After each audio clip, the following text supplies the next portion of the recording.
అన్నదాత అభివృద్ధి కోసం వ్యవసాయ రంగంలో వస్తున్న నూతన ఆవిష్కరణలు పంటల సాగులో రాణిస్తూ అందరికీ ఆదర్శంగా నిలుస్తున్న రైతుల అనుభవాలను తోటి రైతులకు అందించే కార్యక్రమాన్ని ఏర్పాటు చేస్తోంది తెలంగాణ ప్రభుత్వం.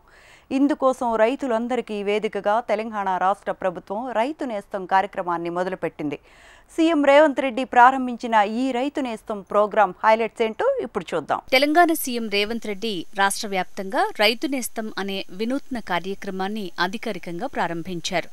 రంగారెడ్డి జిల్లా రాజేంద్రనగర్లోని professor Jayashankar agriculture university auditorium ఇందుకు వేదికైంది. కార్యక్రమంలో ఉప ముఖ్యమంత్రి భట్టి విక్రమార్క, వ్యవసాయ శాఖ మంత్రి తుమ్మల నాగేశ్వరరావులతో పాటు పలువురు ప్రజాప్రతినిధులు పాల్గొన్నారు.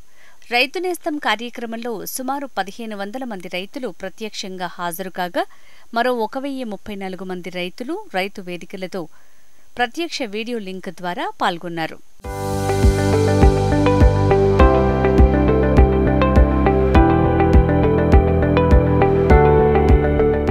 అన్నదాతకు అందిస్తున్న సంక్షేమ పథకాలపై రైతుల అనుభవాలను అడిగి తెలుసుకున్నారు. ఇప్పటి వరకు తమ ప్రభుత్వం రైతుల కోసం 1.10 లక్షల కోట్ల రూపాయలను ఖర్చు పెట్టిందన్నారు. ఈ సందర్భంగా సీఎం రైతులతో కలిసి ముచ్చటించారు.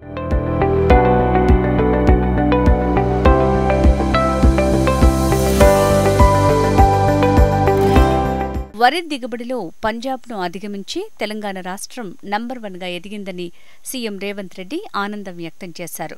మన రైతులు పండించిన సన్నవడ్లే సన్నబియ్యంగా పేదల కడుపు నింపుతోందన్నారు.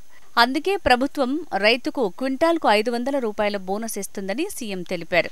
ఇవాళ మా రైతాంగానికి నేను ధన్యవాదాలు చెప్పదలుచుకున్నా. మీరు ఈ ప్రభుత్వం మీద నమ్మకంతో విశ్వాసంతో బోనస్ ఇస్తారో ఇవ్వరో అని అనుమానం ఉన్నా మీరు సన్న ఒడ్లు పండించిండ్రు కాబట్టి ఆ సన్న ఒడ్లు ఇవాళ బియ్యంగా మారి పేదోళ్ళ కడుపు నింపుతున్నది అని అంటే రైతులు చేసిన ధైర్యం. అందుకే మీరు పండించిన సన్న ఒడ్లకు 500 రూపాయల బోనస్ ఇచ్చి కొనుగోలు చేసినాం. ఇవాళ ధైర్యంగా నిటారుగా నిలబడి తెలంగాణ రాష్ట్రం నెంబర్ 1 ఒడ్లు పండించడంలో ఒక్క సంవత్సరంలో 2,80,00,000 మెట్రిక్ టన్నుల ఒడ్లు పండించి దేశంలోనే మొదటి స్థానంలో, ఒకనాడు ఆంధ్రప్రదేశ్ పంజాబ్ మొదటి స్థానంలో ఉంటే ఇవాళ తెలంగాణ రాష్ట్రం వరి పండించడంలో మొదటి స్థానంలో ఉంది. అందులో సన్న ఒడ్లు పండించడంలో మనం మొదటి స్థానంలో ఉన్నాం. ఇవాళ మన రైతుల శ్రమ ఊరిక పోలే. ఇవాళ మీరు కష్టపడి పండించిన సన్న ఒడ్లు బియ్యంగా మారి పేదోళ్ళ కడుపు నింపుతున్నాయి అని అంటే ఇంతకంటే రైతుల కళ్ళల్లో ఆనందం ఏముంటుంది? తెలంగాణ రాష్ట్ర ముఖ్యమంత్రిగా మీ సోదరుడిగా ఇంతకంటే విజయం ఏముంటుందని చెప్పి నేను ఈ సందర్భంగా మిత్రులారా మిమ్మల్ని అడుగుతున్నా. రైతులు స్వయంగా 10 రూపాయలు ఖర్చైనా కూలికి పోయి ఉపాధి హామీ కూలీ చేసుకునే పేదలు కూడా ఈరోజు సన్న బియ్యంతో బుక్కడు అన్నం తింటుండ్రు. సన్న బియ్యం మనం ఇవ్వాలి. సన్న బియ్యం ఇవ్వాలి అంటే మన రైతులు సన్న ఒడ్లు పండించాలి. ఎందుకంటే తెలంగాణలో పండించే ఒడ్లు నాణ్యమైనవి, శ్రేష్టమైనవి. కానీ దొడ్డు బియ్యం పండిస్తే దొడ్డు బియ్యం తినే పరిస్థితి లేదు. మనము రేషన్ షాపులలో దొడ్డు బియ్యం ఇస్తే మళ్ళీ తిరిగి మిల్లర్లు కొంటుర్రు, లేకపోతే దానకు పోతున్నాయి. దొడ్డు బియ్యం ఇయ్యొద్దు, సన్న బియ్యం ఇయ్యాలి అని నేను చెప్పిన. 9 రోజుల్లో దాదాపుగా 9,000 కోట్ల రూపాయలు ఇవ్వాలి. అగ్రికల్చర్ యూనివర్సిటీలో మీతో కలిసి ఈ రైతులకు వ్యవసాయం దండగ కాదు, వ్యవసాయం పండుగ చెయ్యాలి. వ్యవసాయం అంటే 10 మందికి సాయం చేసే వృత్తి. వాళ్ళు కష్టాలలో ఉండి వాళ్ళు కాలిపోతున్న 10 మంది కడుపు నింపాలని ఏ రైతాంగం కష్టపడుతుందో ఆ రైతాంగానికి రైతు భరోసా పథకం ద్వారా ఈనాడు ప్రారంభించి 9 రోజులు తిరిగే లోపల దాదాపుగా 9,000 కోట్ల రూపాయలు 1,49,00,000 ఎకరాలకు 70,11,984 మంది రైతులకు రైతు భరోసా పథకం కింద నగదు బదిలీ చేయడానికి ఈరోజు ఇక్కడికి వచ్చిన మిత్రులారా.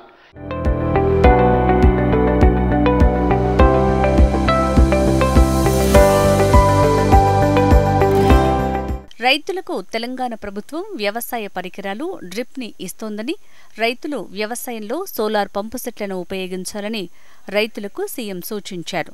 తెలంగాణలో ఉన్న భూములకు అనుకూలమైన పంటలనే రైతులు పండించాలని అన్నారు. కలెక్టర్లందరికీ కూడా ఈ వేదిక మీద నుంచి చీఫ్ సెక్రటరీ గారికి నేను ఇన్స్ట్రక్షన్స్ ఇస్తున్నా.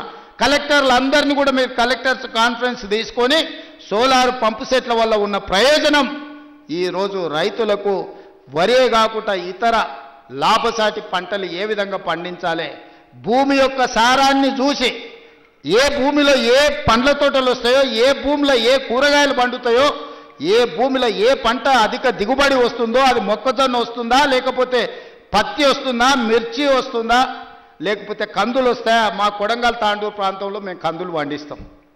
దేశానికే మా కందిపప్పు అంటే, తాండూరు కొడంగల్ కందిపప్పు అంటే దేశంలో గొప్ప పేరు. ఏ ఏరియాలో ఏ పంట వండుతుందో, అచ్చంపేట ప్రాంతంలోకి పోతే దోసకాయలు వండుతాయి. దోసకాయ కందిపప్పు ఎంత బ్రహ్మాండంగా ఉంటుందా, చికెన్ మటన్ కూడా వనికిరాదు దాని ముందర. ఇప్పుడు ఆ పిల్లలకు తెలియకుండానే పోయింది. కొత్త తరానికి ఇప్పుడు దోసకాయలు అంటున్నారు, వెనక బుడంకాయలు అనేటోళ్ళు. అవునా? కందిపప్పులా వేసి చేస్తే మన అమ్మనో నాయనమ్మనో వండితే మటన్ చికెన్ కంటే టేస్టీగా ఉండేది. జొన్న రొట్టెతోని కందిపప్పు బుడంకాయలతో తింటే ఎంత మజా ఉండేదా. ఇవాళ ఆ రుచులే పోయినాయి. అందుకే ఈరోజు పంట మార్పిడి జరగాలి, ఆలోచనలో చైతన్యం రావాలి, ప్రజలకు ఉపయోగపడాలి. ఆ రైతులను ఇన్ని లక్షలాది మందిని వేదిక మీద నుంచి, వ్యవసాయ యూనివర్సిటీ నుంచి లక్షలాది మంది రైతులను ఉద్దేశించి ప్రసంగించడమే కాదు, వాళ్ళకి వేలాది కోట్ల రూపాయలు బదిలీ చేయడం మర్చిపోని జ్ఞాపకం. మీ అందరికీ ఈ ప్రభుత్వం అండగా నిలబడుతుంది.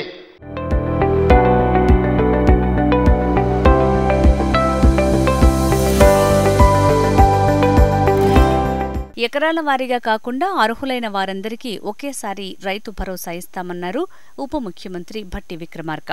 రైతన్నలు బాగా ఉండాలని చెప్పి మీ అందరికీ నేను సవినయంగా మనవి చేస్తూ, ఈ చేసేటువంటి ఈ కార్యక్రమానికి మాకు మీ ఆశీర్వచనాలు, మీ దీవెనలు మెండుగా ఉంటే ఇంకా ధైర్యంగా రైతుల కోసం ఇంకా పెద్ద ఎత్తున చేసే కార్యక్రమాలు చేస్తామని చెప్పి మీ అందరికీ నేను మరొక్కసారి సవినయంగా మనవి చేస్తూ, ఈ సంవత్సరం ఇప్పటికే 70,000 కోట్లు ఖర్చు పెట్టాం. రాబోయే రోజుల్లో ఇంకా పెద్ద ఎత్తున రైతుల కోసం ఖర్చు పెడతామని చెప్పి మీ అందరికీ మాటిస్తూ సెలవు తీసుకున్నాను. చరిత్రే కాదు, వ్యవసాయ విశ్వవిద్యాలయ పరిశోధనలు కూడా అంతకంటే గొప్పవి. ఈ వ్యవసాయ విశ్వవిద్యాలయం తయారు చేసిన దాదాపు 500 వివిధ రకాలు, అందులో వరి రకాలు భారతదేశ ఆర్థిక స్తోమతనే కాదు, ఆహార భద్రత కీలకం. భారతదేశంలో ఉన్న సుమారుగా 13 కోట్ల వరి విస్తీర్ణంలో 3 కోట్ల ఎకరాల వరి విస్తీర్ణం మన విశ్వవిద్యాలయం తయారు చేసిన వరి రకాలని రైతాంగం పండిస్తుందని చెప్పుకోవడానికి మనందరికీ చాలా గర్వకారణంగా ఉన్నది. అందుకని ఈ సంవత్సరం భారతదేశంలో వరి ధాన్యాన్ని పండించినటువంటి రైతు ఎవరు అనంటే తెలంగాణ రైతు సగర్వంగా చెప్పుకునే దశ ఈరోజు కేంద్ర ప్రభుత్వానికి కూడా వచ్చింది.